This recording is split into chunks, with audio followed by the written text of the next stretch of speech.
Nous avons vécu quelque chose d'incroyable il y a quelques semaines sur le front ukrainien, russo-ukrainien. C'était le 4 octobre, oui, il y a quelques semaines, oui, c'est assez récent, le 4 octobre. Souvenez-vous, on vous a raconté ici, regardez ces images, une opération commando menée par des commandos ukrainiens qui sont allés en Crimée occupée par les Russes, en jet ski, mesdames, messieurs. Ils ont parcouru 250 kilomètres en jet ski. Cette affaire avait paru complètement folle. On avait regardé, scruté les images tous ensemble. Comment peut-on parcourir des soldats comme ça la nuit ? 250 km en jet ski et parvenir et mener sur le terrain une véritable action commando militaire. Ils l'ont fait.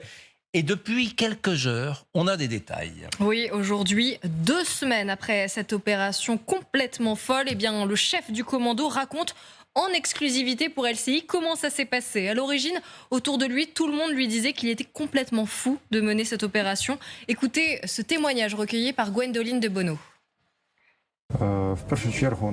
Tout d'abord, lorsqu'on nous a donné la tâche de débarquer sur la péninsule de Crimée, nous avons commencé comme d'habitude à parler à tous les experts possibles. Et comme souvent, tous les experts ont été unanimes pour dire que c'était impossible quel que soit le moyen envisagé. Que ce soit envisagé par voie terrestre, par voie aérienne ou par voie maritime. On a parlé à des marins, à des capitaines de navires, à des parachutistes, on a même parlé à des contrebandiers qui utilisent les voies navigables. Tous nous ont dit que c'était irréaliste, impossible. Alors j'ai eu l'idée de conduire cette opération en jet ski et là encore, tous ces experts m'ont dit que c'était impossible et irréaliste. Vraiment, mon colonel, cette guerre fait émerger dans nos imaginaires et dans la réalité des outils, des armes nouvelles. Alors on a vu l'hyper grosse importance des drones. Oui. Drones aériens, drones, on dit drones sous-marins maintenant, les drones sous-marins. Bon, voilà. Et puis alors là, franchement, le coup des jet skis, mais quand on a vu les images, on s'est dit, ben oui, mobilité incroyable, etc. Est-ce que vous avez montré la carte, là ? On voit très bien la distance accomplie par les 8 jet skis, je crois, ukrainiens. C'est assez dingue. En tout cas, mon colonel, c'est quelque chose d'assez incroyable. Hein. Oui, bien sûr, mais la guerre est une forte incitation à innover, forcément. Le problème dans la guerre moderne, en termes d'innovation technique, c'est qu'on n'a plus le temps de créer des systèmes d'armes très nouveaux. On ne va pas créer un nouveau char pendant la guerre, on pouvait le faire pendant la Seconde Guerre mondiale, créer un nouvel avion, etc. Ça, c'est plus possible. Ça prend trop de temps. En revanche, on innove beaucoup sur des petits objets ou sur des choses qu'on adapte. Ou des adaptations du civil qu'on adapte à la chose militaire. Et c'est souvent comme ça que se déroulent les innovations actuelles dans le domaine militaire. Donc là, oui, c'est une adaptation. Ils ont déjà utilisé des jet skis pour faire des drones, justement, des drones navals qu'ils ont bricolés. Donc là, ils se sont dit, tiens, pourquoi pas utiliser des jet skis ? Alors, il faut quand même une bonne dose de carburant pour faire 200 et quelques kilomètres. Il faut avoir une mer relativement calme quand même, c'est mieux. Sinon, c'est très compliqué. Mais sinon, après, oui, c'est très pratique, c'est rapide, et c'est discret. 250 km en pleine mer. Et puis il faut se guider aussi. Il faut aussi des bons bras. Des bons bras. Oui, alors je ne suis pas un spécialiste du jet ski. 250 km. Oui. C'est un truc de fou. Ce monsieur qui s'explique là, qui est un officier de ce commando qui est le bataillon Bratstvo, vous avez vu mon accent, Bratstvo, parfait, qui est un fraternité, ça veut dire. Quoi ? Fraternité, voilà. Renseignement militaire ukrainien, je fais voilà comme si je savais, en réalité je ne sais pas. On l'écoute à nouveau, il s'appelle Borges, c'est son nom, c'est son pseudonyme probablement, cet officier commando. Et voilà, il y a un côté psychologique incroyable dans cette action qui a été menée, qui relève du « on l'a fait », ça y est, on pensait que c'était impossible, on l'a fait. Écoutez Borges. Cela aide tout le monde. Ce genre d'opération encourage un soulèvement en Crimée. Cela incite ceux qui avaient peur de lever la tête à le faire. Cela incite les habitants à coopérer avec nos services spéciaux, à transmettre des informations.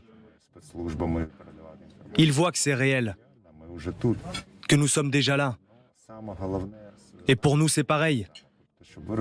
Pour que vous compreniez bien, jusqu'à ce que nous débarquions en Crimée, je peux vous dire honnêtement que tout le monde avait peur de se déplacer en mer.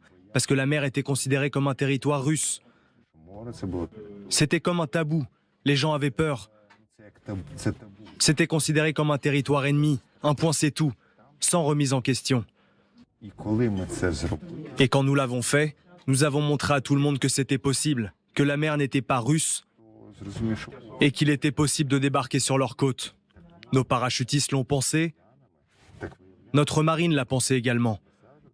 Peut-être que ces hommes n'ont pas cette tâche pour l'instant, mais lorsqu'elle se présentera, ils ne seront pas paniqués sous prétexte qu'il s'agit d'un territoire ennemi.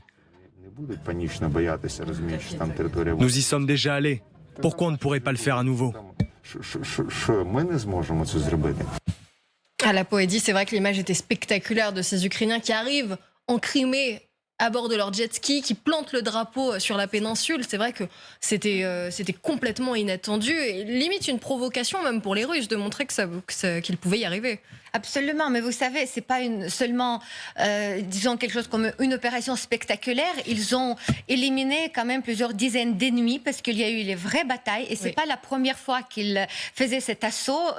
Parce qu'il faut dire que Bratsk... Vous avez raison de le dire parce que au début, nous avons tous pensé que c'était une provocation. On plante un drapeau ukrainien en Crimée occupé par les Russes et on s'en va. Non, pas du tout. Pas du tout. C'était un vrai commando avec une finalité militaire. Oui, c'est une très belle opération militaire et c'est, comme je vous ai dit, c'est pas la première fois qu'ils le font parce que Bratsk, c'est l'une de ces unités des forces spéciales, des renseignements militaires dirigés par un grand brio, par Kirillo Budanov, que nous connaissons déjà très bien.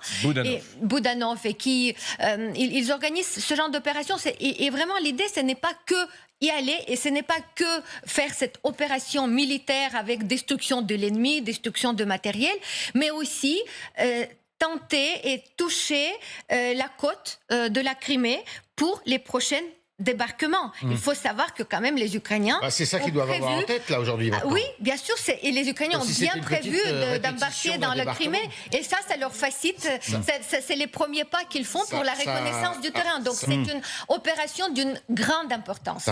Ça rappelle un peu 1944, oui. Mais enfin, tout petit niveau, mais quand on voit la distance et quand on voit... ce qui pourrait être fait justement, sauf qu'aujourd'hui à mon avis ça serait beaucoup plus compliqué avec les systèmes de détection, d'espionnage et de renseignement pour organiser ça. Les Ukrainiens n'ont pas les moyens. Et puis les Ukrainiens n'ont pas les moyens alors qu'ils arriveraient justement sur une côte où il y a les lourds navires russes. Les amis, c'est vrai que ça doit quand même sans doute inspirer certaines choses aux Ukrainiens comme moyen de se réapproprier la Crimée.